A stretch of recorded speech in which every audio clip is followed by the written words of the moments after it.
My mother called to ensure I knew I was not welcome at my sister's wedding, claiming my success would overshadow her, so I stopped begging for a seat and booked a tiny ceremony in Italy. I expected privacy, but one photo went viral, dragging a buried family secret into the open.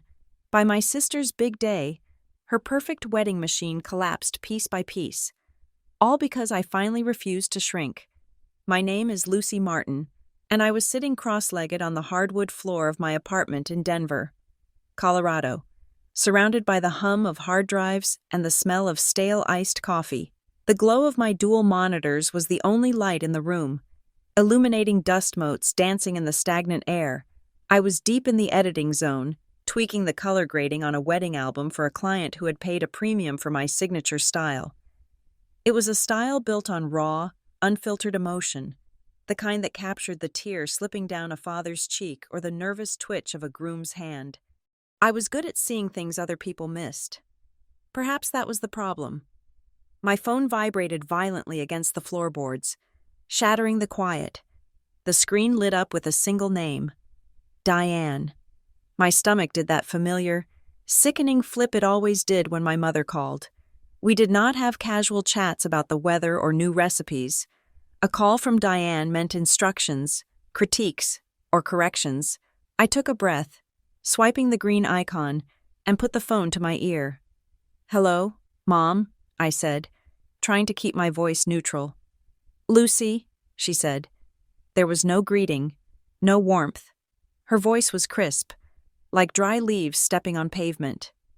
"We need to talk about next month, about the wedding." I leaned back against the edge of my sofa, rubbing my eyes. "I already booked my flight. Mom, I sent you the confirmation last week. I land on the 14th at—" "Don't," she interrupted. The word was sharp, a command rather than a request. "That is what I am calling about. You are not coming." I blinked, staring at the frozen image of a smiling bride on my screen. The silence stretched out, thick and suffocating. "Excuse me?" "You heard me," Diane continued, her tone shifting to that maddeningly reasonable pitch she used when she was gaslighting me. "We have been discussing it, your father and I, and Brielle, of course. We think it is best if you sit this one out." "Sit this one out?" I repeated, my voice rising. "It is my sister's wedding. I am her only sister. What are you talking about?" "It is complicated, Lucy. You know how it is," she sighed, a sound of theatrical exhaustion. "You have been doing so well lately with your little photography business. You have that look about you now, that polish. You are uninviting me because I look polished?" "Stop being dramatic," she snapped. "Listen to me. If you come, people will look at you. They will ask about your work. They will talk about how successful you are in Denver. And for one day, just one single day, Brielle deserves to be the only one people look at. You appear, and suddenly the room shifts. You suck the air out of it. Lucy, you always have. If you are there, Brielle will be overshadowed at her own reception." The accusation hit me with the force of a physical blow. It was not a new wound. It was an old scar being ripped open. I was 7 years old, holding a spelling bee trophy, and being told to hide it in the closet so Brielle would not feel bad about her C in math. I was 16, wearing a prom dress I bought with my own money, being told I looked too aggressive and needed to tone down my makeup so I did not look prettier than my older sister. "I would not do anything," I whispered, my throat tight. "I would just sit there. I would wear a burlap sack if you wanted." "It is not what you wear. It is who you are," Diane said. And the cruelty of it was so casual it took my breath away. "We just want a peaceful day. If you love your sister, you will understand." The line went dead. She did not even say goodbye. I sat there, the phone slipping from my sweaty palm. My heart was hammering against my ribs like a trapped bird. Surely, this was a misunderstanding. Maybe Mom was just stressed. Maybe she was projecting. I needed a sanity check. I needed the one person who usually mediated these things, or at least pretended to. I dialed my father. "Hey, Dad, I said the moment he picked up, desperate for him to laugh it off. Mom just called me and said the craziest thing. She said I am uninvited. Tell me she is just having a pre-wedding meltdown. Frank Martin cleared his throat. The sound was dry and uncomfortable. Lucy, he said, and the lack of surprise in his voice shattered the last of my hope. Your mother and I, we talked about this at length. So you agree? I asked, my voice cracking. You agree that I should not be there? Look, honey, he said, his voice dropping to a conspiratorial whisper that made me feel sick. Brielle is fragile right now. She is under a lot of pressure. Having you there, it introduces an element of competition she cannot handle. Think of it this way. Your absence is a gift. It is a gift you are giving your sister. A gift. My absence was the only present they wanted. I felt a wave of dizziness wash over me. My hand, shaking uncontrollably, knocked into the large glass of iced coffee sitting next to my keyboard. It happened in slow motion. The glass tipped. The amber liquid surged out, splashing across the desk, soaking into the papers, and pooling directly under my primary external hard drive, the one containing 3 months of client work. No! I screamed, dropping the phone. I scrambled, grabbing the drive, ripping the cord from the port. Liquid dripped from the casing. I frantically tried to dry it with the hem of my shirt. My breath coming in short, panicked gasps. I plugged it back in, praying to every god I did not believe in. The computer made a grinding noise. The screen flickered. The folder icon did not appear. No, no, no, I sobbed, hitting the desk with my fist. This was what they did. This was the Martin family legacy. They did not just hurt my feelings. They destabilized my reality. They made me shake until I broke the things I had built. They got inside my head until I destroyed my own work. I was sitting in a puddle of coffee in despair, holding a dead piece of metal that represented thousands of dollars and hundreds of hours of labor, all because they had convinced me I was unworthy of witnessing my own family's joy. The front door unlocked. Miles walked in, carrying a bag of groceries. He stopped dead in the entryway. Miles was a documentary editor, a man who built narratives out of chaos for a living. He took in the scene instantly, the spilled coffee, the dead hard drive in my hand, the tears streaming down my face, and the phone lying on the floor where I had dropped it. He dropped the grocery bag. It hit the floor with a heavy thud. He rushed over, kneeling beside me in the wet mess. Lucy, what happened? Are you hurt? He reached for my hands, pulling the dripping hard drive away before I could squeeze it to death. I looked at him. I saw the worry in his eyes, the genuine fear that I was hurt. He saw me. He actually saw me, not as a competition, not as a threat, not as a background character who needed to be dimmed. I looked at the black screen of my computer. I looked at the coffee soaking into the floorboards. I thought about the flight I would have to cancel. I thought about the dress hanging in my closet, the one I had bought specifically because it was modest and unassuming, just to please them. Something inside me snapped. But it was not a break. It was a realignment. The frantic heat in my chest cooled into something solid and hard, like steel tempering in water. I wiped my face with the back of my hand. The tears stopped. Lucy? Miles asked gently, brushing a strand of hair from my forehead. Talk to me. I took a deep breath, inhaling the scent of the ruined coffee. It smelled like an ending. They uninvited me, I said. My voice was quiet, steady, terrifyingly calm. Mom and Dad, they told me not to come. They said my success takes away from Brielle. They said my absence is a gift. Miles's jaw tightened. They did what? I am done, Miles, I said, looking him dead in the eye. I am done editing myself out of the frame so they can feel bigger. I am done apologizing for the space I take up. I stood up. My legs were steady. I looked down at the mess on the floor, the physical manifestation of the chaos they brought into my life. I would clean it up. I would pay the data recovery fee. I would fix the work, but I would never, ever let them break me again. Miles asked, using his nickname for me, standing up to meet my gaze. I will not ask anyone for permission to exist anymore, I said. The plan formed in my mind instantly, complete and vivid, as if it had been waiting there for years, just behind the curtain of my obedience.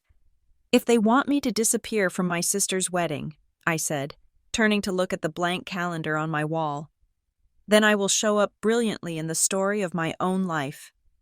Sitting in the aftermath of that phone call, with the smell of ruined electronics still hanging in the air, I realized this was not an isolated incident.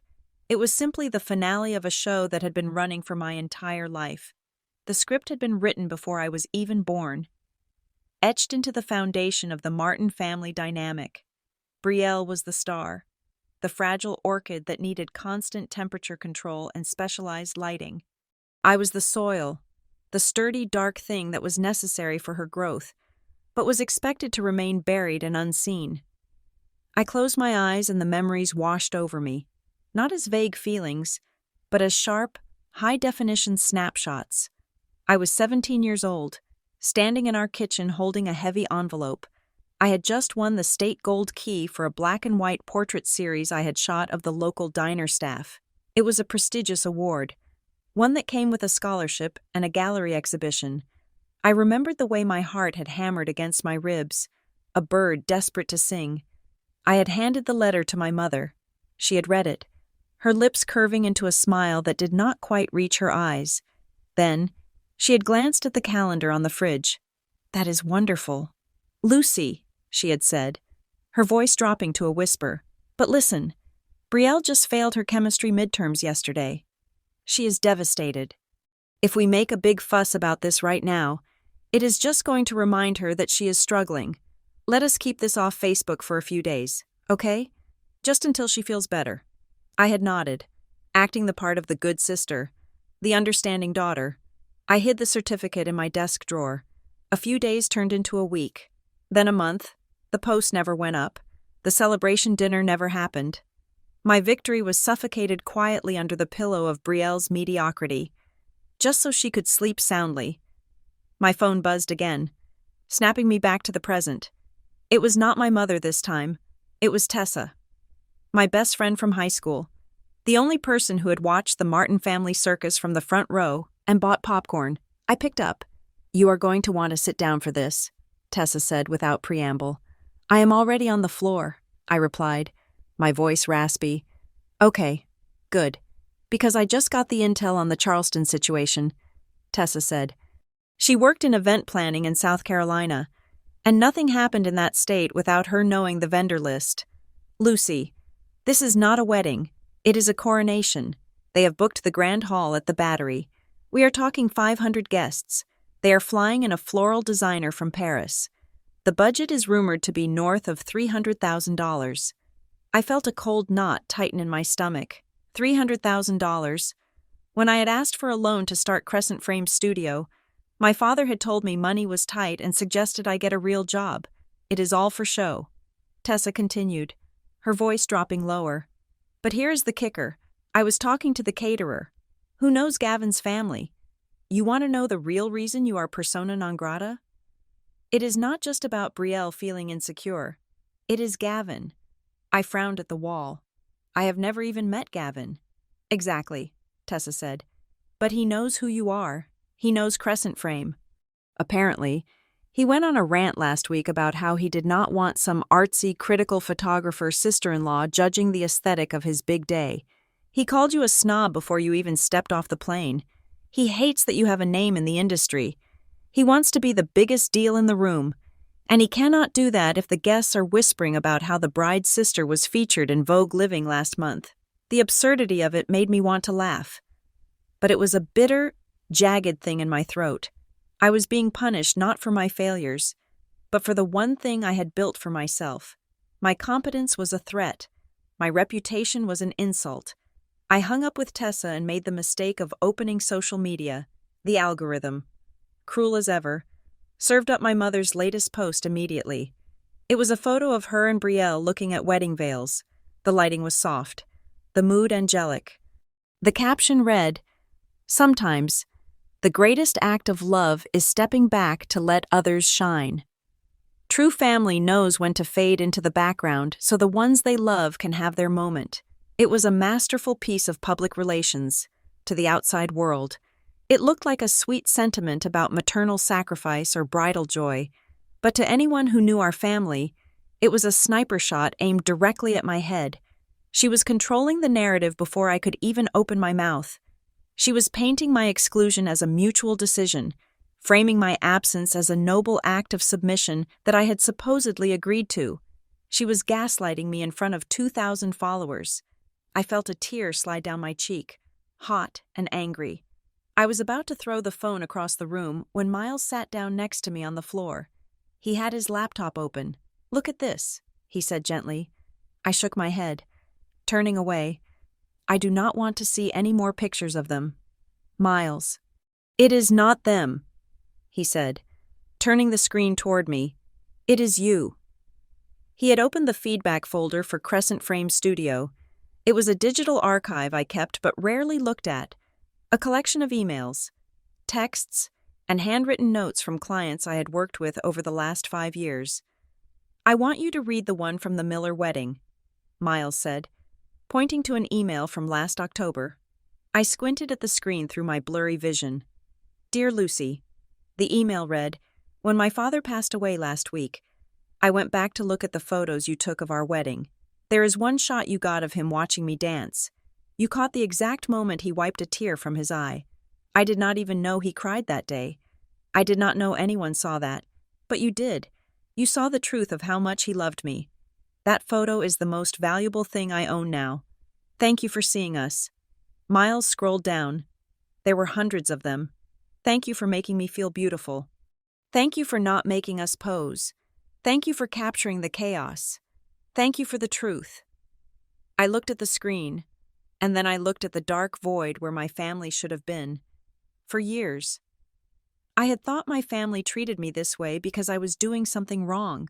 I thought if I was just quieter, sweeter, more successful, or less successful, they would finally give me a seat at the table. I thought I was the problem, but as I read those words from strangers who loved me more than my own blood did, the realization hit me like a physical shock. They did not hate me because I was a failure. They hated me because I was a mirror. When I walked into a room, standing tall in my own life, I forced them to see their own mediocrity. My independence highlighted their codependency. My success highlighted their stagnation. My refusal to play their games made them terrified that the game itself was meaningless. They needed me to be small so they could feel big. They needed me to be the mess so they could be the perfect ones. I looked at Miles. The anger in my chest began to transmute into something else. It was no longer a fire that burned me. It was a fuel that could power an engine. "I have spent 28 years shrinking," I said, my voice steadying. "I have folded myself into origami shapes to fit into their pockets. I have apologized for shining. I have apologized for breathing." I looked at the window, where the sun was beginning to set over the Denver skyline. "If I stop shrinking," I whispered, asking the question to the universe as much as to Miles.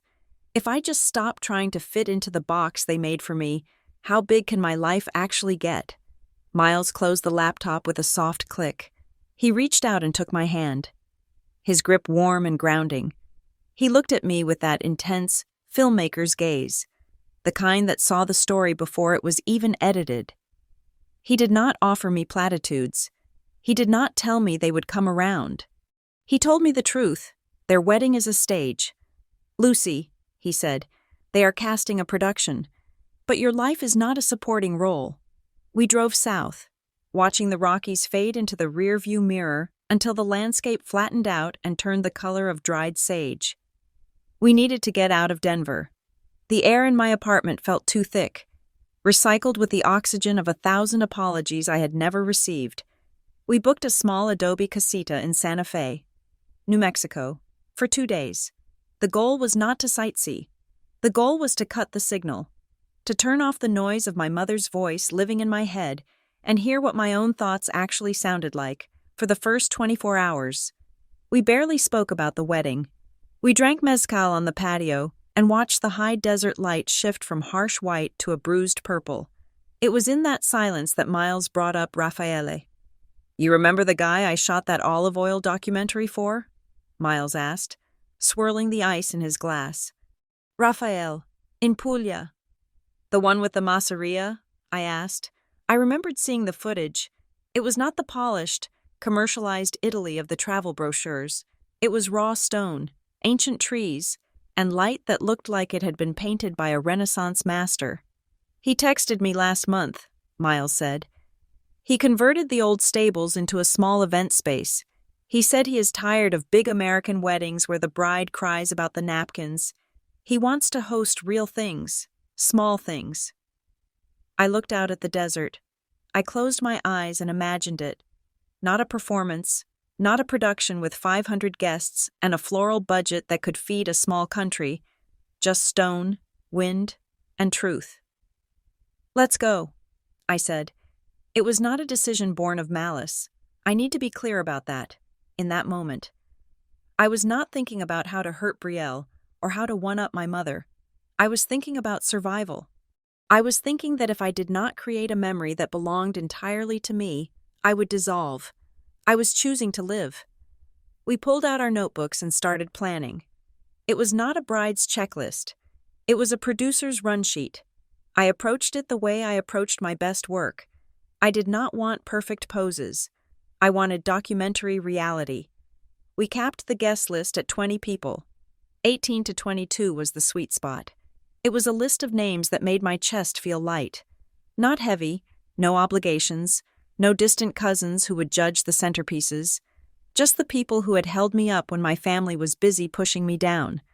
Tessa, my mentor from the studio, a few friends from college who knew the real Lucy, not the quiet shadow of Brielle. I opened a spreadsheet and started typing. Lighting. Natural only, golden hour ceremony, candlelight dinner, no strobes, no fake atmosphere. Weather. Late spring in Puglia. High chance of sun. But if it rains, we let it rain. We do not hide from the elements. Documentation. 2 shooters. Handheld.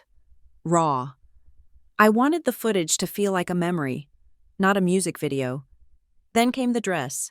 I found a designer online who worked with dead stock vintage lace. I did not want a train that required 3 bridesmaids to carry. I did not want sequins or corsetry that made it hard to breathe. I chose a slip dress, silk and bias cut, something that moved with me like a second skin. But I had one request. I asked the seamstress to embroider a line of text into the silk lining, right against my ribs where no one else could see it. No permission needed.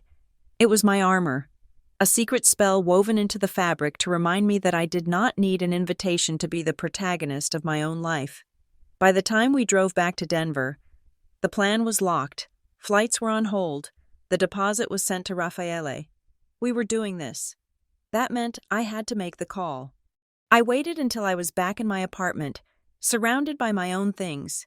I did not ask Miles to leave, but I asked him to stay in the kitchen. I needed to do this standing on my own 2 feet. I dialed Diane. "Hello?" She answered on the second ring. Her voice distracted. I could hear the rustle of tissue paper in the background. "Lucy, make it quick. We are doing the final fitting for the bridesmaids' sashes and the shade of pink is all wrong. I am not coming to the wedding." "Mom," I said, "I know you uninvited me, but I am making it official. I will not be in Charleston." "Good," she said, dismissively. "It is for the best. I am glad you are finally being reasonable." "I am going to Italy," I continued, my voice steady. "Miles and I are getting married, in Puglia, 3 days before Brielle's ceremony." The silence on the other end was absolute. The rustling of tissue paper stopped. "Excuse me?" Her voice dropped an octave. It was the tone she used right before an explosion. "We are getting married," I repeated. "Small, private, just friends." "You are joking," she whispered, and then the volume spiked. "You are absolutely joking. You cannot be serious. You are going to get married? Now? Right before your sister's big day?" "It does not affect her day. Mom, I am not inviting any family. It is thousands of miles away. It is sabotage, she screamed. That is what this is. You are jealous, so you are trying to steal her thunder. You want people to be talking about you instead of her. How dare you, Lucy? How dare you be so selfish? I held the phone away from my ear. The words were familiar, but they did not sting the way they used to. They felt distant, like a radio playing in another room. I am not stealing anything, I said, surprised by how calm I felt. Brielle can have her day. She can have the 500 guests and the imported flowers. I am just having a life. You are doing this to spite us, she accused. You are trying to make us look bad. What will people say when they find out the sister ran off to get eloped right before the wedding of the century? They will say nothing, I said. Because you told them I was not welcome anyway. Remember? My absence is a gift. I forbid it, she snapped. You will wait. You will wait until next year, or you will not do it at all. I looked down at my hand. I was not wearing a ring yet, but I could feel the weight of the promise I had made to myself in Santa Fe. I am not asking for permission, Mom, I said softly. I am informing you. I am done asking for permission. If you do this, she hissed, do not expect a single person from this family to support you. I never did, I said. I hung up. My hands were shaking, but not from fear. It was the adrenaline of a prisoner who had just walked out of an open gate. I took a deep breath, expecting the crushing guilt that usually followed these conversations, but it did not come. I sat down on the sofa and picked up my phone to text Tessa and tell her the dates were confirmed. I went to open the family group chat, the one titled Martin Family Updates, just to see if Brielle had said anything, or if my father had chimed in during the call. I scrolled through my message history. I found the thread, but the text box at the bottom was missing. I frowned and tapped on the group info. The member list popped up. Mom, Dad, Brielle, Gavin, and then, right at the bottom, in gray text, you were removed from this group. I stared at the date stamp next to the removal notification. It was not from today. It was not from last week when they uninvited me. It was from 6 months ago. I sat there, frozen. 6 months ago. That was around the time Brielle got engaged. That was when the planning had really started. They had not just kicked me out of the wedding, they had erased me from the conversation half a year ago. All those times I had asked about details and got vague answers. All those times I felt out of the loop. It was not an accident. They had curated a separate reality where I did not exist. Long before they had the courage to tell me to my face, I looked at the screen, and a strange, cold smile touched my lips. They thought they were punishing me by cutting me off. They did not realize they had just handed me the scissors. Miles, I called out, my voice ringing clear through the apartment. Book the tickets. We are leaving. The assault began at 7 a.m, precisely 3 hours after I booked the flights to Bari. My phone, usually a tool for client communications and quiet scrolling, transformed into a vibrating weapon of mass guilt. It was not just my mother anymore. She had activated the network, the extended family. The flying monkeys of the Martin dynasty had been deployed. The first text came from Aunt Sarah, a woman who had not spoken to me since Christmas 2 years ago. I just heard the news, she wrote. I cannot believe you would do this to your sister. Brielle is hyperventilating. She might have to go to the emergency room because of the stress you are causing. Please, Lucy, for once in your life, think about someone else. Then came Cousin Mark. Not cool. Lou, making this about you? Classic. Then a barrage from numbers I had not saved or had deleted years ago. Messages filled with words like selfish, cruel, attention-seeking, and spiteful. They painted a picture of a scene in Charleston that was nothing short of a Greek tragedy, with Brielle collapsing in a heap of tulle and tears, gasping for air, her heart breaking because her wicked sister decided to get married in Italy. I felt the familiar squeeze in my chest, that old conditioning kicking in. Am I hurting her? Is she really sick? Check the feed, Miles said. He was standing over my shoulder, watching the notifications stack up like Tetris blocks. Do not reply. Just check the feed. I opened Instagram. I went to Brielle's profile. I expected silence, or maybe a vague, sad quote about betrayal. Instead, I saw a series of stories posted 15 minutes ago. Brielle was not in a hospital. She was not hyperventilating. She was at a bridal brunch in a sun-drenched garden, holding a glass of champagne. In the next slide, she was laughing with her bridesmaids, a piece of red velvet cake poised on a fork. Taste testing, the caption read, followed by a diamond ring emoji. She looked radiant. She looked unbothered. She looked perfectly, completely fine. The cognitive dissonance made me dizzy. The texts screaming that I had put her on life support were arriving at the exact same time as videos of her doing a shimmy for the camera. They are lying, I whispered. They are literally inventing a reality where I am the villain, even when the evidence is right there. It is a coordinated attack, Miles said, his voice dropping into that professional, detached tone he used when a shoot was going sideways. They want you to crack. They want you to call them crying and apologizing. Do not give them the fuel. He took the phone from my hand. New rule: we do not engage. We do not defend ourselves. We screenshot everything. Screenshot? Everything, Miles affirmed. Every text, every voicemail, every DM. We build a folder. If they escalate, we have receipts, but we do not reply. Silence is the one thing they cannot manipulate. I nodded, feeling a strange sense of calm wash over the panic. Documentation. I could do documentation. I picked up my laptop and drafted a message to our small group of guests, the 18 people who were actually coming to Italy. I kept it brief. Heads up, everyone. My family is not happy about this trip. They might try to reach out to you to verify details or tell you crazy stories. Please ignore them. If you get a weird message, just let me know. Love, Lucy. I thought that would be enough. I thought the boundary was set. 2 hours later, my phone rang. It was an international number, plus 39 country code. Ciao, Lucy? Raffaele's voice came through, sounding perplexed.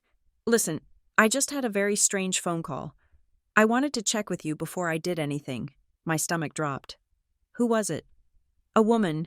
She spoke very loud English. She said she was the mother of the bride. She wanted to confirm the schedule for the ceremony. She asked me for the full guest list, specifically the names of the photographers, and then she asked for the code to the main gate so she could arrange a surprise delivery of flowers. I felt the blood drain from my face. Mom. She was not just yelling at me. She was hunting me. She was trying to get the guest list to harass my friends. She was trying to get the gate code to... What? Send someone? Cancel the venue? The invasion felt physical, like someone trying to pick the lock on my front door. Raphael, I said, my voice trembling slightly. That was my mother. She is not invited. She is not sending flowers. Under no circumstances do you give her any information, not even the time of day. I thought so, Raphael said, his tone shifting from confused to protective. She sounded aggressive. Do not worry. Lucy, this is Puglia. We know how to handle aggressive mothers, but we need a system. A system? A password, he said. From now on, no changes are made to the menu, the time, or the access list, unless you say the word. If the Pope himself calls, if he does not have the word, he does not get in. Cinnamon, I said, the first word that popped into my head. The word is cinnamon. Cinnamon, Raffaele repeated. Done. Rest easy. Cara, the masseria is a fortress. I hung up, feeling a chill that had nothing to do with the temperature of the room. This was not a family disagreement anymore. This was a siege. But Diane Martin was not done. When she realized she could not breach the venue, she went for my reputation. Tessa sent me a link later that afternoon. It was a post in a large private Facebook group for wedding vendors in Colorado, a group I was a member of. My mother was not in the group, but one of her friends was. The post read, "So sad to see young photographers trying to build a career by exploiting their own family's private struggles.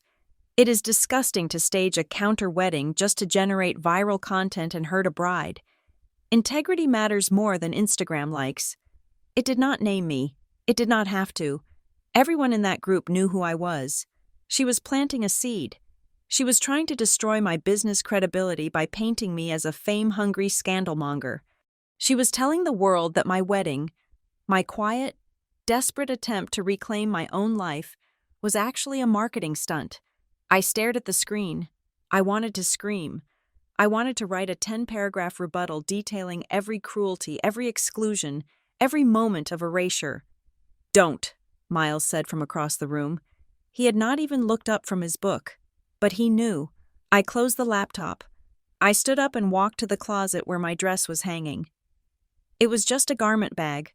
White and unassuming, I unzipped it about 3 inches, just enough to see the silk. They wanted me to be ashamed. That was the core of it. They did not just want me absent from Charleston. They wanted me to feel dirty for daring to be happy in Italy. They wanted me to believe that my joy was a theft, that my existence was an insult. If I defended myself, I was playing their game. If I cried, I was playing their game. "I am not going to post anything," I said to the empty room. I went back to my desk. I opened the folder for the Italy trip. I confirmed the transfer for the vintage Fiat we were renting. I finalized the playlist. I checked the weather forecast for Bari one more time. I continued to prepare. I moved through the logistics with the mechanical precision of a soldier checking their gear. I did not block my mother. I did not block the cousins. I let their messages pile up in the screenshot folder, a growing archive of their madness, but I did not read them. As the sun went down, casting long shadows across the floor, I realized something that made the hair on the back of my neck stand up. The gaslighting, the rumors, the harassment. It was all designed to make me look back. They were terrified that if I just kept walking forward, without turning around to engage with them, they would lose the only power they had left, the power to define who I was. I turned off my phone. "Miles," I said, "did you pack the adapter?" "Already in the bag," he replied. "Good," I said. "Let's go." I was packing my lenses, wrapping each glass barrel in microfiber cloths. When my laptop chimed with a priority notification, it was Tessa again. Unlike the barrage of family guilt trips, Tessa's messages were usually tactical. This one contained a single hyperlink and a short sentence: "Do not scream." I clicked the link. It opened a browser window to a sleek, high-end wedding website. The header drifted in with elegant fade effects. The union of Brielle and Gavin, a Charleston love story. It was beautiful. It was expensive-looking, and it was a lie. The hero image, the massive, high-resolution background photo that took up the entire screen, was a shot of a couple kissing under a veil of Spanish moss. Caught in a sun flare that turned the world gold, it was breathless. It was romantic. It was also mine. I froze, my hand hovering over the trackpad. I knew every pixel of that image. I had taken it 3 years ago at a destination wedding in Savannah for a semi-famous lifestyle blogger. It was the shot that had launched my career. It was the image that had gotten me featured in industry magazines. I scrolled down, my heart thumping a slow, heavy rhythm against my ribs. The website was riddled with my work. The section about our vision used my portfolio shot of a table setting in Napa. The registry page used a detail shot of rings I had taken in Aspen. They had built their entire digital aesthetic, the visual promise of their wedding, on the foundation of my labor. I zoomed in on the bottom right corner of the hero image, my watermark. The subtle crescent frame logo I placed on all Webreads files was gone. It had been clumsily cloned out, replaced by a patch of blurry leaves. I scrolled to the bottom of the page. There, in small, sans serif font, was the credit line, "Photography and Visual Direction by Gavin." I sat back, the air leaving my lungs. It was not a misunderstanding, it was theft, and suddenly, the puzzle pieces of Gavin's animosity clicked together with a terrifying precision. Tessa had told me Gavin hated me because I was a snob or too critical, That was a smokescreen.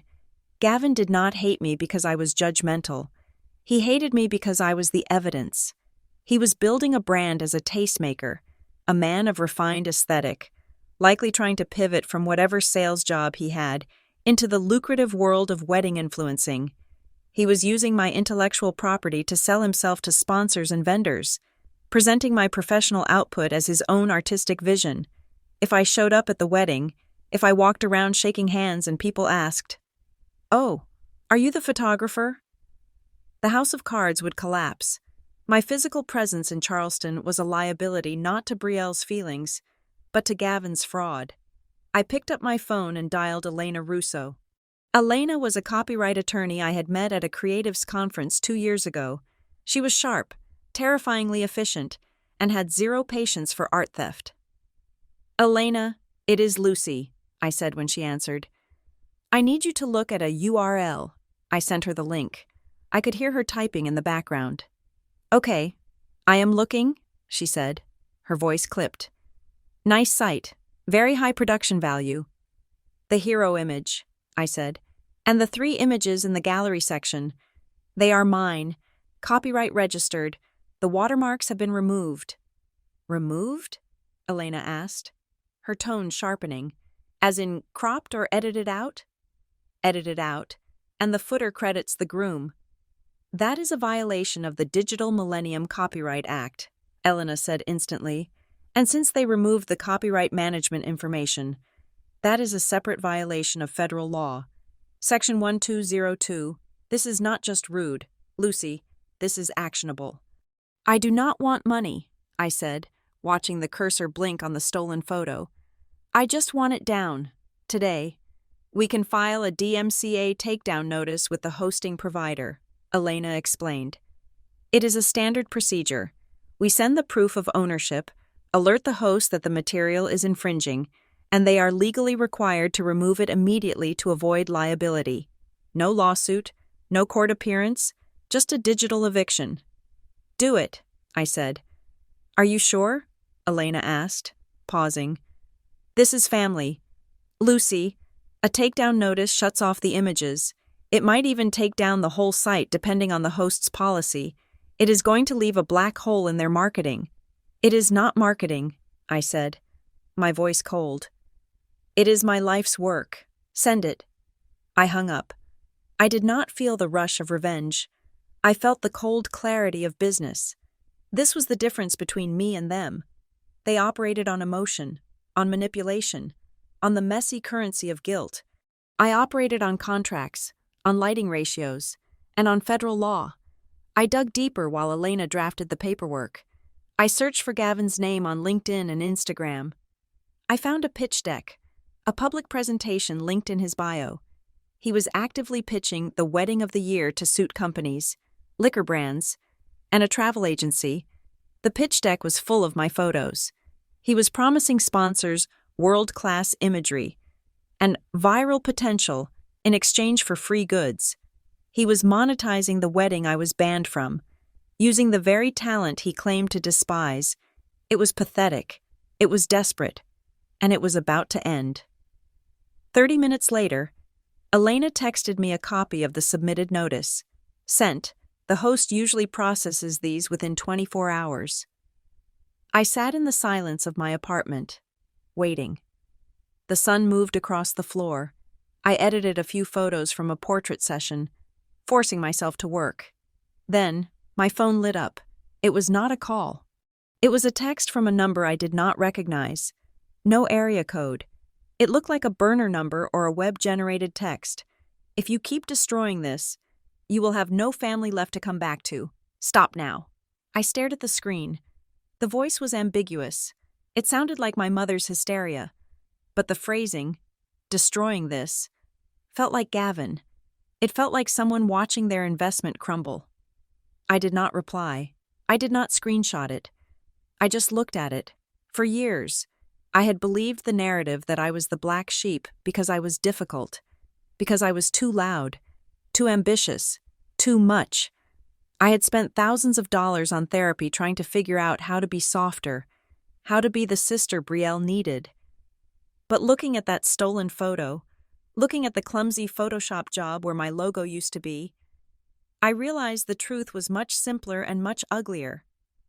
I was not uninvited to protect Brielle's mental health. I was uninvited to protect a business transaction. They did not need a sister at that wedding. They needed a prop. And when the prop started having its own opinions and owning its own copyright, they cut it out. I stood up and walked to the window. The guilt that had been gnawing at my stomach for days finally evaporated. It was replaced by a profound, icy resolve. "Miles," I called out. He appeared in the doorway, holding a stack of memory cards. "Pack the backup hard drives," I said, "and bring the good suit." "Why?" he asked. "Because," I said, turning to face him, "I am not just going to Italy to get married. I am going to Italy to remind myself what real things look like." I looked back at the phone, at the threatening text that was already fading into the scroll of history. "They want a show," I whispered. "I am going to give them a reality check." The flight to Bari was a blur of recycled air and fitful sleep. But the moment we stepped out of the airport, the world changed. The air here was different. It did not smell like exhaust and anxiety. It smelled of dried earth, salty wind, and something ancient, like sun-baked stone. We picked up our rental, a dusty little hatchback that rattled when it idled, and drove south. The landscape of Puglia unfolded around us like a painting that had been left out in the sun for centuries. The soil was a rich, rusty red, contrasting violently with the silver-green leaves of the olive trees. These were not the polite, manicured trees of a landscaping brochure. They were gnarled, twisted giants, their trunks split and knotted, holding their ground with a stubbornness I instantly respected. We arrived at the Masseria in the late afternoon. It was a fortified farmhouse from the 16th century, built from blocks of pale, golden limestone that seemed to glow from within. There was no grand ballroom, no crystal chandeliers, and certainly no white satin chair covers. Instead, there was a central courtyard paved with uneven flagstones, bordered by walls covered in climbing jasmine. A canopy of string lights crisscrossed overhead. Waiting for the dark, long wooden tables, scarred and stained from decades of communal meals, sat ready for our small dinner. It was not perfect. There were weeds growing between the stones. The plaster was peeling in places to reveal the rock beneath, but it felt warm. It felt like a place where real life happened. Not a set built for a photo op. Raffaele met us at the iron gate, enveloping Miles in a hug that looked like it could crack a rib. He turned to me, his eyes crinkling at the corners. "Welcome home, Lucy," he said. He did not treat me like a bride who needed to be handled. He treated me like a weary traveler who needed wine and bread. We spent the next day settling in. Miles's production team consisted of exactly 2 people, a sound guy named Marco and a cinematographer named Sarah, both of whom worked in documentaries. Not weddings, they moved through the space like ghosts, testing light angles and checking ambient noise levels. There were no shot lists, no poses, no "look here and smile" instructions. The rule was simple. If you see it happen, shoot it. If it does not happen, do not invent it. I walked out into the courtyard alone while Miles was checking the audio equipment. I stood at the far end of the stone path that would serve as the aisle. In every wedding I had ever photographed, this was the moment of high drama. The bride would stand here, clutching her father's arm, waiting to be handed off like a parcel from one man to another. I looked at the empty space beside me. My father was 5,000 miles away, probably sitting in his armchair, shaking his head at my selfishness. I took a step forward. My boots clicked against the stone. I did not feel lonely. I felt light. I walked the length of the courtyard, my chin up, my hands open at my sides. I was not being given away. I was giving myself to the future I had chosen. "No one leads me," I whispered to the olive trees. "I belong to myself." By the afternoon, our guests began to arrive. Tessa was the first, dragging a suitcase the size of a small car over the cobblestones. She was followed by a handful of my closest friends from the industry. a makeup artist who had once talked me down from a panic attack in a bathroom stall, a lighting director who had taught me everything I knew about shadows, and a few college friends who knew the version of me that existed before I started trying to please my family. There was a strange ritual as they unpacked. I had asked everyone to sign a simple privacy agreement. It was not because I thought I was a celebrity, it was because I knew my family.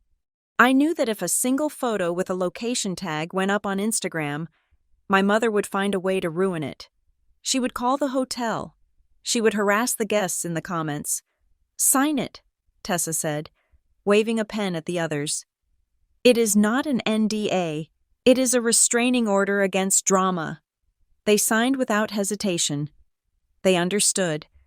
They were here to protect the space as much as to celebrate it. My phone, which I had left on the bedside table, continued to light up periodically. The notifications stacked up like a wall of bricks. I could see the names flashing. Aunt Sarah, Cousin Mark, my mother. I could imagine the content. "Where are you? Why are you doing this? You are ruining everything." I reached out and flipped the phone face down. Then, I went into the settings and turned off all notifications. The screen went dark. The silence that followed was heavy, but it was a good weight, like a heavy blanket on a cold night. I walked out onto the balcony and listened. I could hear the wind rustling the dry leaves of the olive orchard. I could hear the distant bleating of sheep. I could hear Miles laughing with Raphael in the kitchen. I chose those sounds. I chose the wind over the accusations. That evening, Raphael pulled me aside as we were tasting the local burrata. His face was serious. "The woman called again," he said quietly. "The mother." My stomach tightened. "What did she say?" "She was less polite this time," Raphael said, wiping his hands on a towel. "She demanded to know the exact time the ceremony begins. She said she needed to coordinate a surprise. When I refused, she threatened to leave a bad review for the masseria online. She said she would tell everyone we run a disorganized business." I felt a flash of anger, hot and sharp, even from across the ocean. She was trying to exert control. She was trying to manage the schedule of an event she was not invited to. "What did you tell her?" I asked. "I told her that without the code word, I cannot confirm that a wedding is even taking place here," Raphael said with a grin. "I told her perhaps she has the wrong country." I let out a breath I did not know I was holding. The code word, cinnamon, it was a small thing, a silly thing, but it was a wall my mother could not climb. "Thank you," I said. "She will not get in. Lucy," he promised. "The gates are locked. The phone is off the hook. This is your house now." Later that night, Miles came into our room with a tablet in his hand. He looked hesitant. "So," he said, sitting on the edge of the bed, "I checked the forecast for tomorrow." "And?" "It has shifted," he said. "There is a front moving in from the coast, 80% chance of rain right at 5 o'clock, during the vows." I stared at him. Rain, of course, in my family's narrative. This would be the punishment. "See?" they would say. "Even God thinks she is making a mistake." A rainy wedding was a disaster in the bridal magazines. It ruined the hair. It muddied the hem. It made the guests grumpy. For 10 seconds, I felt the old panic rising. I thought about the open courtyard. I thought about the candles sputtering out. I thought about my mother laughing. Then, I looked out the window at the dark outline of the trees. This was not a performance. This was not about getting the perfect shot for a blog. This was about standing next to Miles and making a promise. "Okay," I said. "Okay?" Miles asked, raising an eyebrow. "Do you want to move it to the barn?"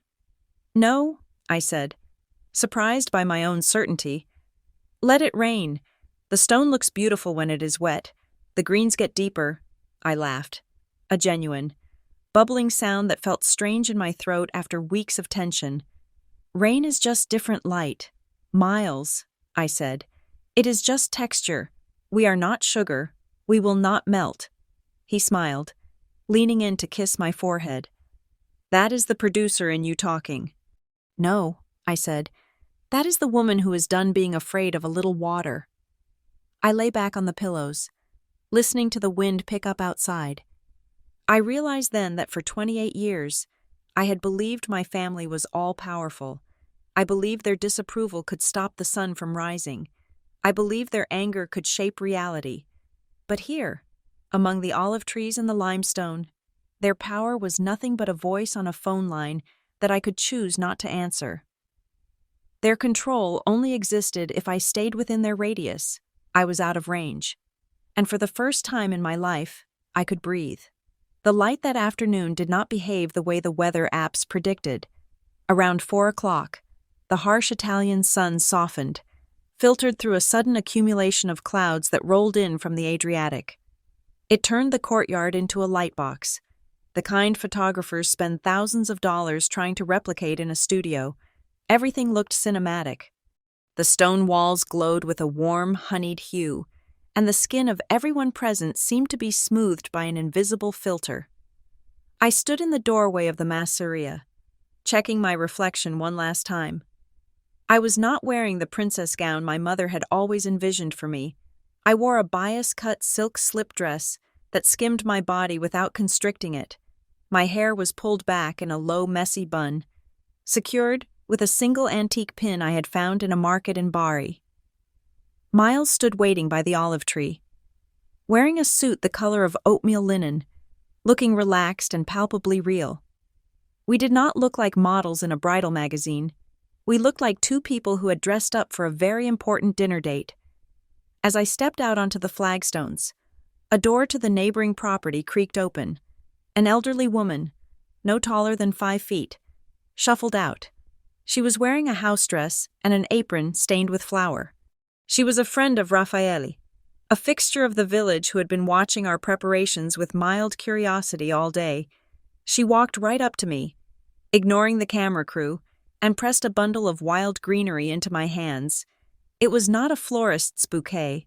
It was fennel, wild rosemary, and tiny purple field flowers, tied together with a piece of rough twine. "Congratulations. Beautiful," she said, her voice like cracking parchment. "Life is yours." I did not speak Italian, but I understood the weight of it. She patted my cheek with a calloused hand and shuffled back inside. I held the herbs against my dress. They smelled sharp and green, scenting the air with something that felt ancient and grounding. I walked the rest of the way to Miles. There was no music, just the sound of the wind moving through the olive branches. We did not have an officiant in the traditional sense. In Italy, the legal paperwork had to be done at the town hall, so this ceremony was purely for us. We stood under the gnarled branches of the oldest tree in the grove, holding hands. "I promise to see you," Miles said, his voice thick with emotion. "Not the version of you that fits into a frame, but the whole picture." As I began to speak my vows, the air pressure dropped. The 80% chance of rain arrived. But not as a storm. It started as a fine mist, a glittering dust that caught the late afternoon light. It was magical. But then the wind kicked up. A sudden gust swept through the courtyard, swirling the fallen leaves and catching the hem of my silk dress. The fabric whipped around my legs, lifting high enough to reveal the inner lining. For a split second, the embroidery was visible, no permission needed. The dark thread stood out starkly against the cream silk. Miles saw it and smiled. Sarah, the cinematographer, adjusted her focus, and somewhere in the small crowd of 20 guests, a shutter clicked. It was not a posed photo. It was a capture of raw, unscripted reality. We finished our vows in the rain, our hair damp, laughing as we kissed. It was imperfect. It was messy. It was the best moment of my life. We moved the dinner under the stone archways to escape the drizzle. The mood was electric. We drank Primitivo wine and ate orecchiette pasta, passing plates family style. For 2 hours. I forgot about Charleston. I forgot about the texts. I forgot about the ban. Then, Tessa cleared her throat. "Lucy," she said, her voice sounding strange in the acoustic echo of the archway. "You need to look at this." She slid her phone across the wooden table. One of my friends from college, a girl named Chloe who had a modest following on Instagram, had posted the photo. It was the shot of the wind lifting my dress. The composition was breathtaking. Miles and I laughing in the diamond dust rain, the ancient olive tree framing us, and that secret message on the lining perfectly legible in the center of the frame. The caption was short. She was uninvited to her sister's wedding because she took up too much space, so she invited herself back into her own life. No permission required. I looked at the timestamp. It had been posted 3 hours ago. "Look at the numbers," Tessa whispered. I scrolled down. The post had 40,000 likes. "Is that a glitch?" I asked. "No," Tessa said. "It is a movement." I tapped on the comments. They were scrolling so fast I could barely read them. This is the main character energy I need in 2026. Wait, she was uninvited? Who uninvites their sister? The embroidery. I am screaming. That is iconic. I need to know the backstory. Who is the sister? Tell us everything. It had escaped the containment field of our small friend group. It had hit the Explore page. It was being shared on TikTok. People were using the soundbite from a popular song about independence over the image. The narrative of the uninvited sister had struck a nerve with everyone who had ever felt marginalized by their own family. "It is going viral," Miles said, leaning over my shoulder. Like, actually viral. But the internet is a detective agency that never sleeps. Around midnight, as we were cutting the millefogli cake, the tone of the notifications changed. A popular wedding commentary account, one with 2 million followers known for dissecting bridal drama, had picked up the story. They had done a reverse image search on my name. They found my portfolio, and then, because the internet never forgets, they found the cached version of Brielle and Gavin's wedding website, the one we had taken down with the DMCA notice just days before. The account posted a video breakdown. "Okay, guys, grab your tea. The viral uninvited bride is Lucy Martin, a professional photographer. I did some digging. Her sister, the one who uninvited her, had a wedding website up until 2 days ago. Guess whose photos were all over the site? Lucy's. Guess who was credited? The groom. They didn't just uninvite her, they stole her work and then kicked her out. This isn't just family drama. This is theft." The comment section exploded. The sentiment shifted from admiration for my romance to righteous anger on my behalf. People were tagging Gavin's public Instagram. They were finding the vendors in Charleston and asking if they knew they were working for art thieves. The perfect family narrative my mother had spent decades curating was being dismantled in real time by strangers with smartphones. I stood up and walked away from the table. Stepping out into the courtyard, the rain had stopped, leaving the stones slick and shining. My phone was in my hand, vibrating incessantly. Every second, another stranger was seeing the truth. Every second, the silence I had been forced to keep was being broken by thousands of voices I did not even know. I looked down at the screen. I saw a missed call from my mother, then another, then a text from Gavin that was just a string of expletives. For the first time in 28 years, the vibration of the phone did not make my heart race with fear. I did not feel the urge to apologize. I did not feel the need to shrink. I stood in the center of the dark courtyard, the smell of wet earth and wild fennel filling my lungs. I watched the notifications roll in like a tide. They had wanted me to be invisible. They had wanted to erase me so they could shine. I looked up at the moon breaking through the clouds. "You should have just let me come to dinner," I whispered to the empty air. I did not turn the phone off.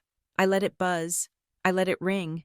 I let the world see exactly what happened when you tried to bury a seed. It did not die. It grew. The morning after the wedding did not feel like a hangover.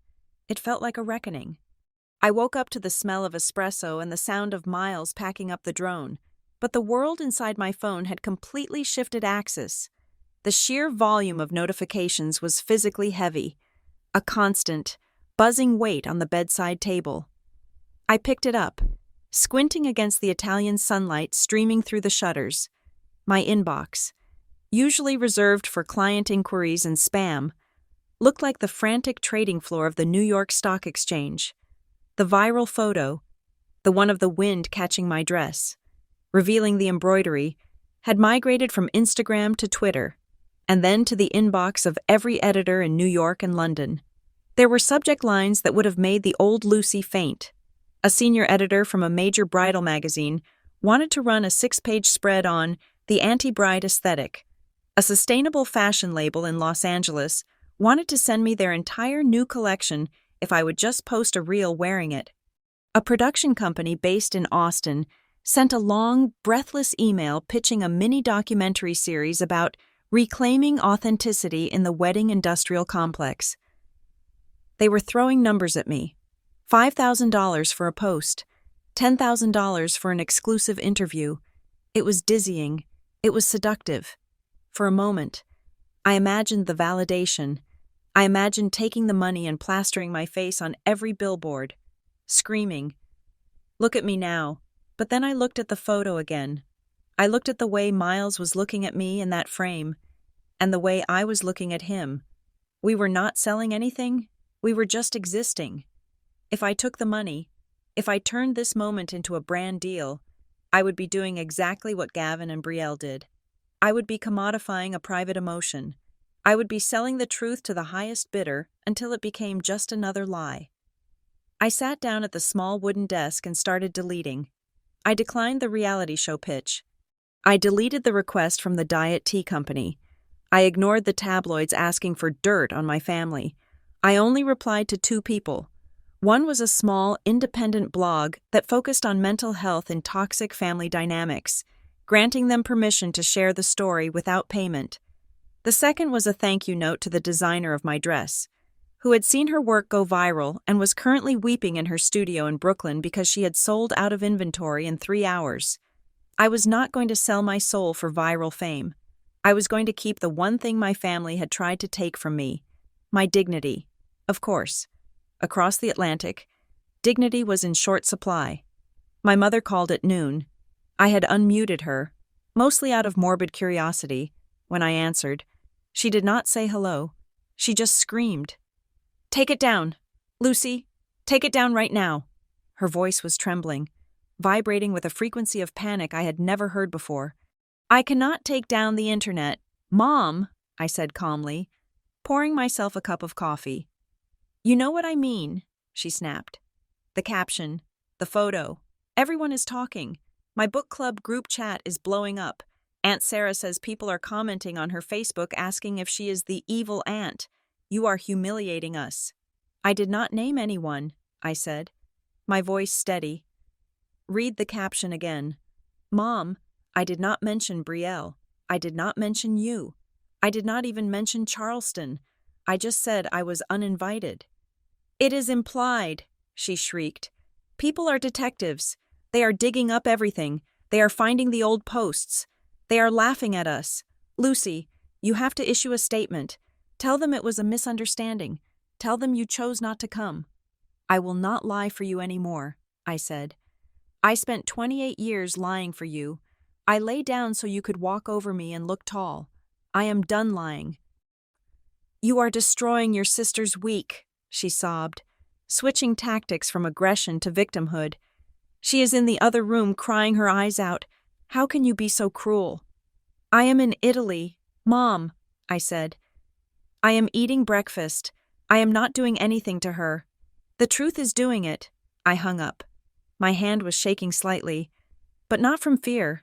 It was the adrenaline of finally setting a boundary that was made of concrete, not straw. 5 minutes later, the email from Gavin arrived. I had to read it twice to believe the audacity. The subject line was simply, "Licensing opportunity. Lucy," it began. "We have seen the traction your little photo is getting. It is impressive numbers. Obviously, this rebel bride angle is playing well. Since you are family, we are willing to offer you a flat fee of $500 to license that image for use in our wedding media kit. We can spin it as a sisterly tribute from afar. It would really help smooth things over with the press if we look united. Let me know by end of day. We have sponsors asking." I stared at the screen, my mouth hanging open. He did not apologize. He did not ask how I was. He wanted to buy the photo of me celebrating my freedom from his wedding, so he could use it to promote his wedding. He wanted to metabolize my rejection into content for his brand. He truly believed that everything in the world, including my pain, was just raw material for his ambition. I did not reply with anger.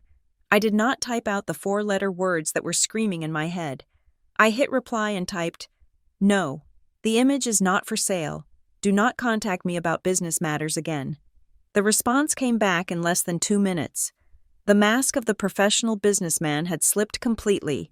"You are a selfish, vindictive person," Gavin wrote. "You are ruining Brielle's future.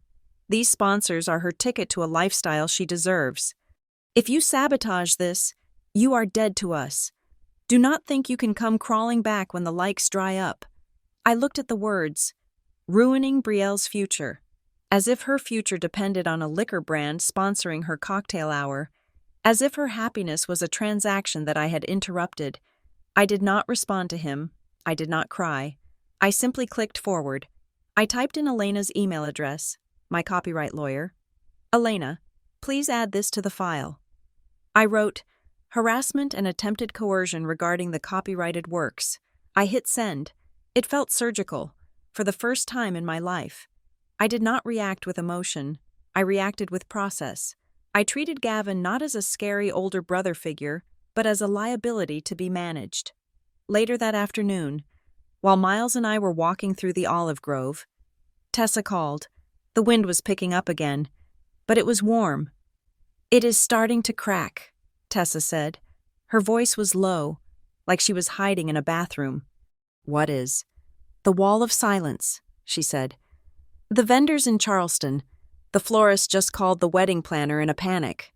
Apparently, someone sent him the screenshots of the viral video where they broke down the stolen photos on the website. He is freaking out. He does not want his floral arrangements associated with an intellectual property scandal. He told Gavin he wants 50% of the remaining balance paid up front, in cash, before he delivers a single peony." "Wow," I said. "And the videographer?" Tessa continued. "He sent an email asking Gavin to provide proof of ownership for all visual assets used in the marketing materials. Or he is walking. They are scared. Lucy, they think if Gavin stole your photos, he might stiff them on the bill too. The trust is gone." I looked out at the horizon. Where the blue of the sky met the blue of the Adriatic, I realized then that I did not have to do anything. I did not have to scream. I did not have to crash the wedding. I did not have to write a tell-all book. All I had to do was stop holding them up, for years. My compliance had been the glue holding their fragile egos together. My silence had been the foundation their perfect family image was built on. I was the one who smoothed things over, who took the blame, who hid the cracks. I had simply stepped away, and without me there to act as the load-bearing wall, the whole structure was starting to groan under its own weight. "Let them panic," I said to Tessa. "I am going to get gelato." I hung up the phone. I took Miles's hand. "Is everything okay?" he asked, looking at my face. "Better than okay," I said. I just realized that revenge is not about breaking their table. It is about refusing to be the coaster they set their drinks on. The night before Brielle's wedding, the air in Puglia was heavy with the scent of jasmine and approaching rain. It was 3 a.m. locally, but I was wide awake, sitting on the stone patio with a glass of water, watching the shadows of the olive trees stretch across the courtyard. My phone sat on the table, face up this time. When it rang, the screen lit up with a photo I had taken of Brielle years ago. She was laughing, her head thrown back, unaware of the camera. It was before Gavin, before the brand deals, before she became a project instead of a person. I picked it up. "Hello? Can you just stop?" Brielle's voice cracked. She sounded exhausted, the kind of bone-deep fatigue that comes from holding a pose for too long. "Can you just stop making everything worse, Lucy, please?" I did not feel the old urge to apologize. I did not feel the desperate need to fix her mood. I felt a strange, cool detachment. "I am sitting on a patio in Italy," Brielle, I said quietly. I am not doing anything. The internet is doing what the internet does. Truth has a way of circulating. You know what I mean, she snapped, but there was no heat in it. Only desperation. The lawyers, the vendors, Gavin is screaming at the florist. Mom is pacing in the hallway like a caged tiger. The whole house feels like a bomb is about to go off, and it is all because of you. Is it? I asked. Is it because of me? Or is it because you guys built a wedding on stolen photos and lies? Silence stretched between us. I could hear the faint hum of air conditioning on her end. Thousands of miles away in a hotel suite that probably cost $2,000 a night. I asked you a question, Brielle, I said, my voice softening just a fraction. And I want you to answer me honestly, not as the bride, not as Mom's favorite, just as my sister. Do you really not want me there? Or are you just terrified of Gavin and Mom? She did not answer immediately. I heard a jagged intake of breath. It does not matter, she whispered. It matters to me, I said. Gavin said. She trailed off, then started again, her voice smaller. Gavin said you were a risk, a brand risk. He said having you there would be distracting because you are… Because I am what? Because you are difficult, she recited. The words sounding rehearsed. Because you always make it about yourself. He said we needed a cohesive image for the sponsors. He said you would clash with the aesthetic. I closed my eyes. Hearing it out loud, confirmed by her own voice, was a different kind of pain. It was not the sharp stab of betrayal. It was the dull ache of realizing my sister had traded our relationship for an aesthetic. So I was not uninvited because I am a bad sister, I said. I was uninvited because I did not fit the mood board. It is not just that, Brielle cried, her composure finally shattering. God, Lucy, you do not get it. You never get it. Then explain it to me. I am jealous, okay? She choked out. I am so jealous of you I can barely breathe. I blinked, stunned. Jealous of me? Brielle, you are the golden child. You have the perfect fiancé, the perfect wedding, the approval of the entire Martin dynasty. I am the black sheep who just got uninvited from her own family event. What could you possibly be jealous of? You have Miles, she sobbed. I looked over at the open door of the casita. Miles was asleep inside, his breathing steady and rhythmic. You have someone who looks at you like you are the only person in the room, Brielle said, her voice trembling. I saw the photo. Lucy, the one with the embroidery. I saw how he was looking at you in the rain. He did not care about the dress. He did not care about the lighting. He just saw you. She took a shaky breath. Gavin looks at me and he sees content, she whispered. He sees a partnership. He sees a potential power couple. But I do not think he has ever looked at me the way Miles looks at you. Not once. And when you are around, when you and Miles are in the same room, it makes it so obvious what I'm missing. It makes me feel lonely, even when I'm standing right next to him. The revelation hit me with the force of a physical blow. The brand risk was not my personality, it was my reality. My genuine, messy, unscripted love exposed the hollowness of their production. I was a mirror, and the reflection was unbearable. Brielle, I said, leaning forward, clutching the phone tight. Listen to me. You do not have to do this. What? You do not have to marry him, I said. You can stop. Right now. You are in a hotel room. You can walk out the door. Are you crazy? She asked, her voice rising in panic. The wedding is in 6 hours. Guests are flying in from London. The sponsors have already paid for the bar. I cannot just stop. Yes, you can, I insisted. It is a contract. Brielle, it is a party. It is not a prison sentence.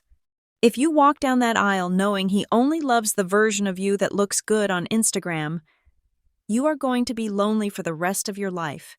Do not do that to yourself. I can't, she wept. The deposits, the contracts. I will help you, I said, my voice firm. I know lawyers. I know how to negotiate vendor cancellations. I will get on a plane right now. I will fly to Charleston, and I will stand in front of Mom and Gavin, and I will take the heat. I will be the villain if that is what you need. I will tell them I forced you to leave. Just tell me you want out, and I will get you out. For a moment, there was silence. A long, heavy silence where I could feel the precipice she was standing on. I was offering her a hand. I was offering to blow up my own peace to save her from a lifetime of performance. Mom will destroy me, she whispered. The fear in her voice was absolute. If I walk away now, she will never forgive me. She will destroy my life. She will turn everyone against me. Mom can only destroy people who are still asking her for permission to live, I said. Look at me. Brielle. She tried to destroy me. She tried to erase me. And I am sitting in Italy, drinking wine, happier than I have ever been. Her power only works if you agree to it. I am not you, Lucy, Brielle said, her voice sounding defeated and small. I am not strong like you. I cannot handle her. I cannot handle the embarrassment. It is better to be embarrassed for a month than miserable for 40 years, I said. I have to go, she said abruptly. The makeup artist is coming at 5. I have to put on the face masks. Brielle. Goodbye, Lucy. Please just do not post anything else. Please. The line went dead. I sat there with the phone in my hand, staring at the dark screen. The silence of the Italian countryside felt different now. It was not peaceful. It was mourning. I had thrown the rope, but she had refused to grab it. She was so conditioned, so perfectly molded by our mother's expectations, that she would rather march into a loveless marriage than face the discomfort of breaking the script. She is not going to leave him, Miles said. I turned. He was standing in the doorway, rubbing sleep from his eyes. He had heard. No, I said, my voice thick. She is not. He walked over and sat next to me. Wrapping an arm around my shoulders, I leaned into him, feeling the solid warmth of his chest. You tried, he said. You offered her the out. It was not enough, I said. I should have done more. Maybe if I had... Stop, Miles said gently. You cannot save someone by shrinking back down to their size. Lucy, if you went back there, if you took the blame, you would just be enabling the same dynamic that broke you. She has to choose herself. You cannot choose it for her.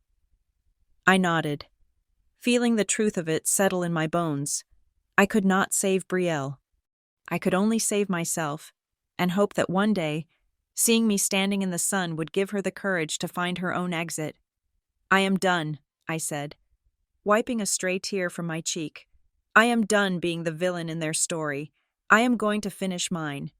I stood up and walked back into the casita. I opened my laptop. I had hours of footage from the last 2 days. Miles and I walking through the town, the old woman giving me the flowers, the rain falling on the stone table, the laughter of my friends, my real friends, toasting with cheap wine. I opened the editing software. I was not going to make a hit piece. I was not going to expose Gavin or drag my mother. I was simply going to show the alternative. I was going to show what love looked like when it was not being managed by a PR team. I titled the project Chosen Family. I started cutting. I synced the clips to a simple, acoustic track. No voiceover, no captions explaining the drama, just images. The way Tessa fixed my hair, not because she was paid to, but because she loved me. The way Miles looked at me when I was eating pizza, messy and unposed. The way the light hit the olive trees, wild and unmanicured. It was a montage of imperfection.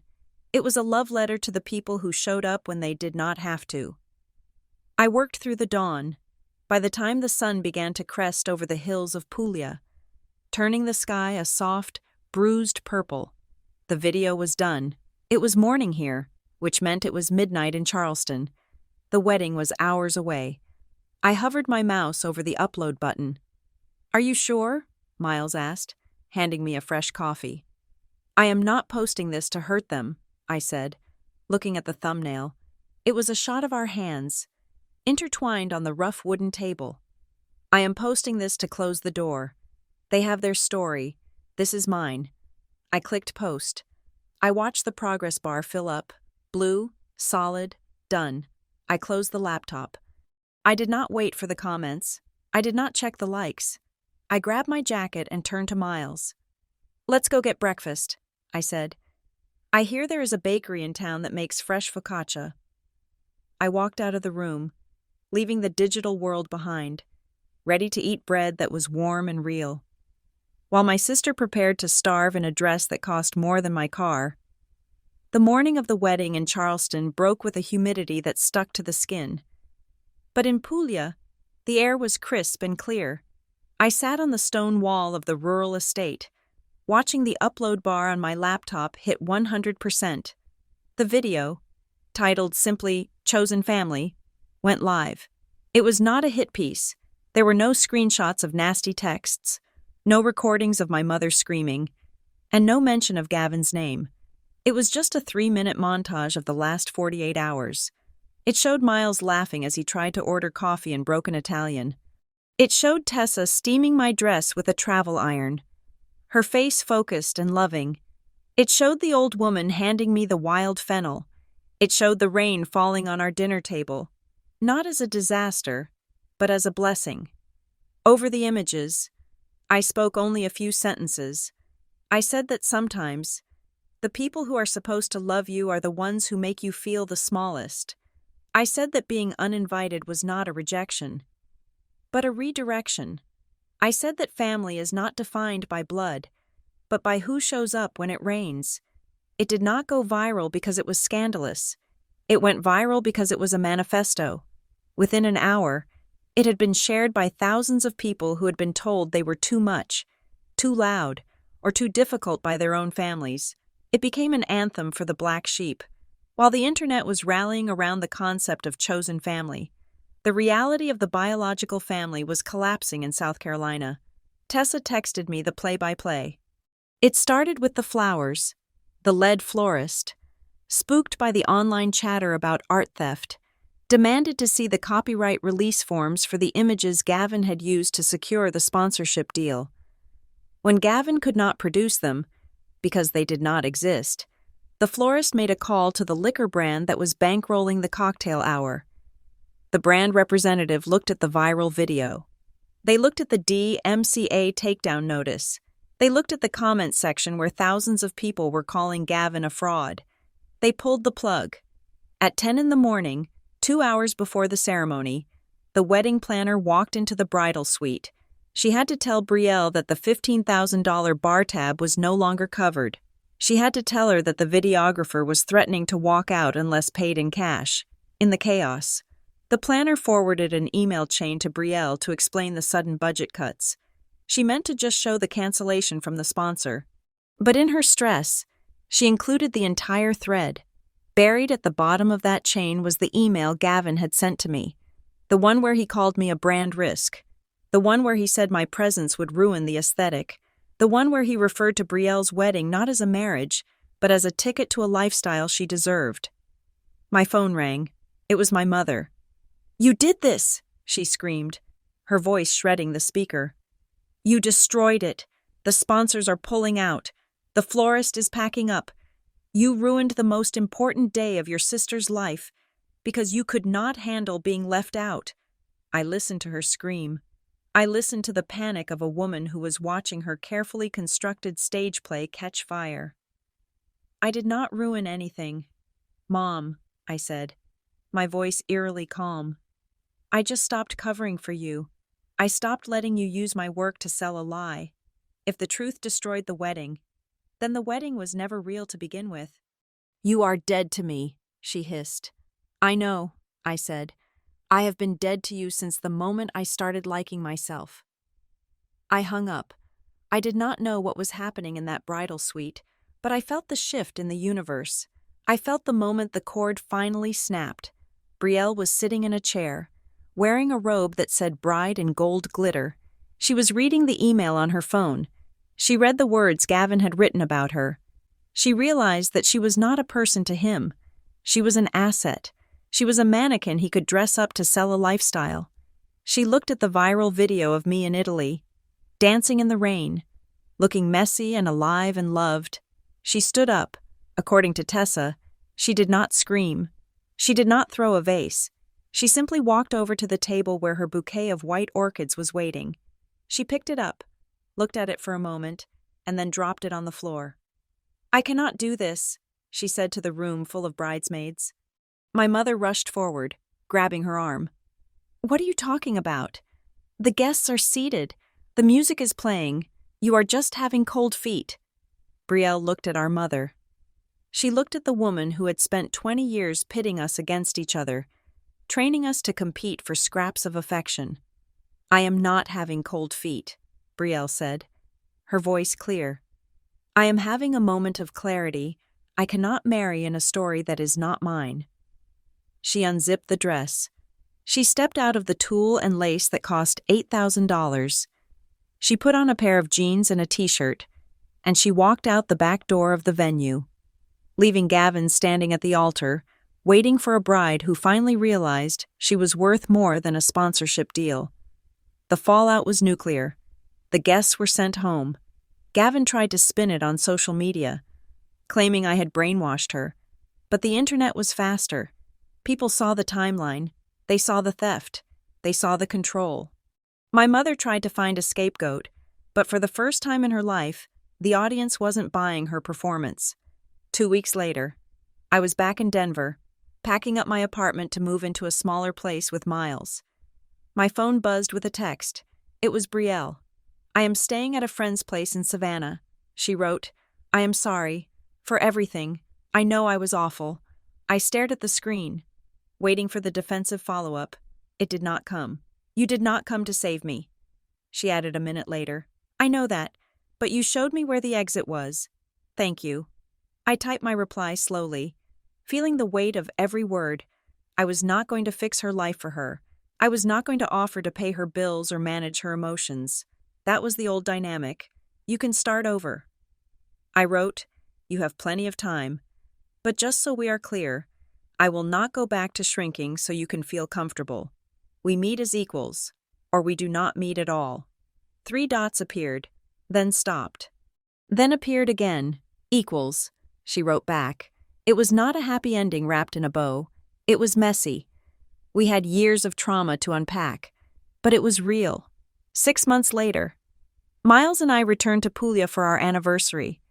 We used the money from the viral video licensing, money I eventually accepted from a documentary crew, to start a small grant for artists who had been cut off by their families for pursuing their craft. We called it the Open Gate Fund. On our last evening, I set up the camera on the stone wall of the masseria. The light was perfect, golden and thick. I stood next to Miles, holding a glass of wine, looking directly into the lens.